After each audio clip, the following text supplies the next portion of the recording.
Hi friends, welcome to railway Guru Telugu. ఈ వీడియోలో మనం ఆర్ఆర్బీ గ్రూప్ డీకి సంబంధించి ఒక నోటీస్ అయితే రావడం జరిగింది. ఆ నోటీస్ గురించి మనం డిస్కస్ చేయబోతున్నాం.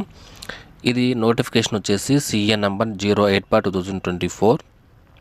దీనికి సంబంధించిన అప్లికేషన్స్ అన్నీ కూడా తీసుకోవడం జరిగింది.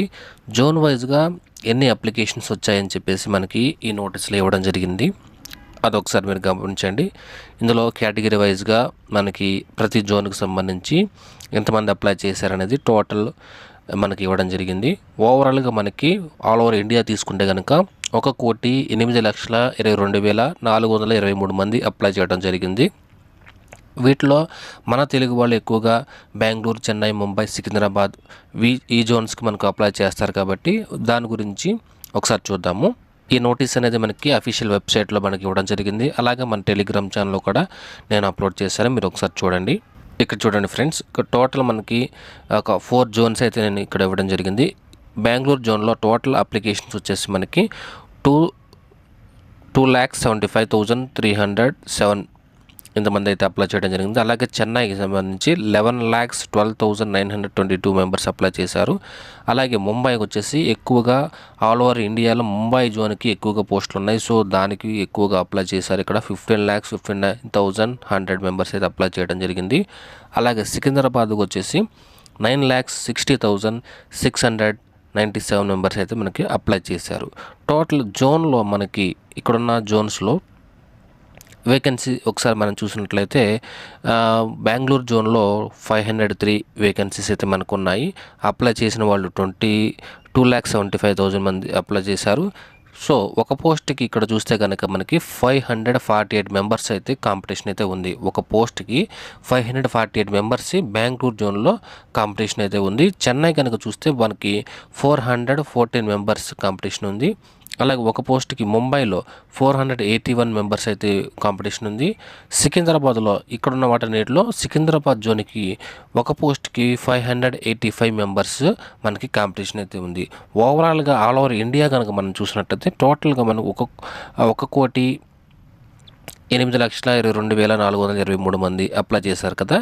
ఉన్న వేకెన్సీ మనం చూసినట్లయితే 32,438 వేకెన్సీస్ అయితే మనం ఉన్నాయి. ఇక్కడ చూస్తే కనుక ఒక పోస్ట్కి 334 మెంబర్స్ అయితే మనకి కాంపిటీషన్ అయితే ఉంది. సో ఈ విధంగా మనకి కాంపిటీషన్ అయితే ఉంది. అలా కాకుండా ఒక జోన్లో క్యాస్ట్ వైజ్గా కూడా మనకి డేటా అనేది మనకి ఇవ్వడం జరిగింది. ఎంతమంది అప్లై చేశారండి ఒక జోన్లో, మీ వేకెన్సీస్ ఎన్ని ఉన్నాయి, ఎంతమంది అప్లికేషన్స్ అప్లై చేయడం జరిగింది, వాటిని బేస్ చేసుకుని ఒక పోస్ట్కి ఎంత కాంపిటీషన్ ఉంది, కేటగిరీ వైజ్గా ఒక పోస్ట్కి ఎంత కాంపిటీషన్ ఉంది అనేది కూడా మీరు తెలుసుకోవచ్చు. అదొకసారి గమనించండి. అలాగే దీని యొక్క ఎగ్జామ్ డేట్స్ అనేవి మనకి ఆగస్టులో జరగడానికి ఛాన్సెస్ అయితే ఉన్నాయి.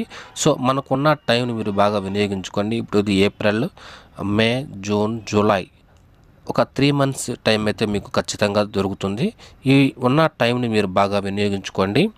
ఎంతమంది అప్లై చేస్తున్నారు కదా అని చెప్పేసి మీరు టెన్షన్ పడాల్సిన అవసరం లేదు. మీకు కావాల్సింది ఒక పోస్టే కాబట్టి దానికి తగ్గట్లుగా మనం ప్రిపేర్ అయితే కనుక సరిపోతుంది. ఇక్కడ ఎంతమంది అప్లై చేసినప్పటికీ 50% ఇందులో ఎగ్జామ్ సరిగా రాయరు. చాలామంది 10th క్లాస్ కంప్లీట్ అయిన తర్వాత నార్మల్గా అప్లై చేసే వాళ్ళు చాలామంది ఉంటారు. అలాగే ఏదో ఒకటి అప్లై చేద్దాం కదని చెప్పేసి చాలామంది ఉంటారు. సో వాళ్ళందరి గురించి మీరు వరి అవ్వాల్సిన అవసరం లేదు. జెన్యూన్గా ప్రిపేర్ అయ్యే వాళ్ళు ఎవరైతే ఉంటారో వీటి గురించి భయపడాల్సిన అవసరం లేదు. ఒక ప్లాన్, ఒక స్టాండర్డ్ బుక్స్, అలాగే సెల్ఫ్ కాన్ఫిడెన్స్ అనేది మీకు ఉండాలి. స్టాండర్డ్ బుక్స్ మీరు చదవాలి.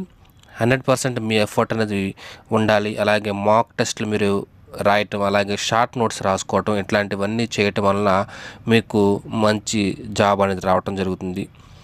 ఇట్లాంటివన్నీ చేయటం వల్ల మీకు ఖచ్చితంగా జాబ్ రావడానికి అవకాశం అయితే ఉంటుంది. కాబట్టి నిరాశ అయితే పడాల్సిన అవసరం లేదు. జస్ట్ ఇది వేకెన్సీస్ ఎంతమంది అప్లై చేశారనేది జస్ట్ ఒక డేటా మాత్రమే మనకి ఇవ్వటం జరిగింది. దీన్ని బట్టి మనకి కాంపిటీషన్ లెవెల్స్ ఏ విధంగా ఉంటాయి, మనం ఏ విధంగా ప్రిపేర్ అవ్వాలని దాన్ని బేస్ చేసుకుని మనం మోటివేట్ అయ్యి మనం ఇంప్రూవ్ అయితే చేసుకుంటే కనుక ఖచ్చితంగా జాబ్ అనేది మీరు సాధించగలుగుతారు. డౌట్స్ ఏమైనా ఉంటే కామెంట్ రూపంలో తెలియజేయండి. Thank you friends.